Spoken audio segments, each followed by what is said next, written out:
So the mere mention of a new Supreme Court nominee in the U.S. often sparks panic that a new face will seismically shift the country.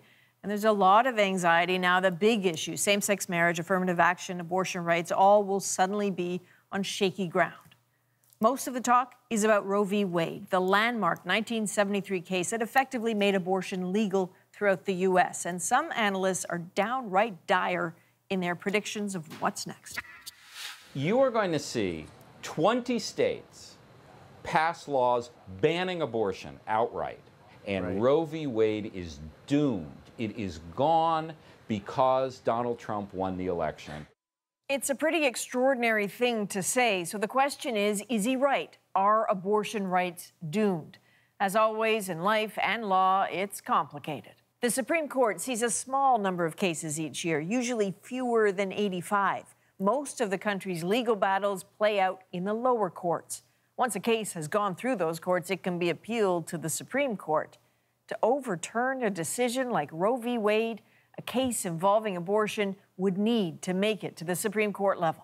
This notion that suddenly abortion is going to be outlawed overnight or that Roe v. Wade is going to be overturned immediately is, I would say, not founded in the reality of the Supreme Court. Roe v. Wade has been challenged at the Supreme Court before. In 1992, it was upheld, so abortion remained legal. That new ruling allowed states, though, to impose some restrictions, like insisting a minor needs parental consent for an abortion. Some states went further. 45 states allow individual health care providers to refuse to do abortions. Mississippi banned abortions after 15 weeks. That particular ban is interesting. It has been challenged in the lower courts, as have abortion restrictions in several other states. Those are precisely the challenges that might just make it to the Supreme Court, but still, that could take years. When I ran for office, I pledged to stand for life. And as president, that's exactly what I've done. Trump's influence extends well beyond the Supreme Court. Timing and a few careful political moves by Republicans have put him in a position to appoint more lower court judges than Clinton or Bush, and he has more than double the vacancies Obama had. That could have a major influence on abortion at the state level.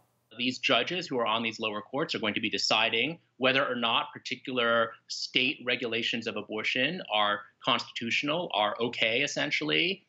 We are going to have probably quite some period of time where the lower courts are deciding this issue before the Supreme Court decides to enter the fray.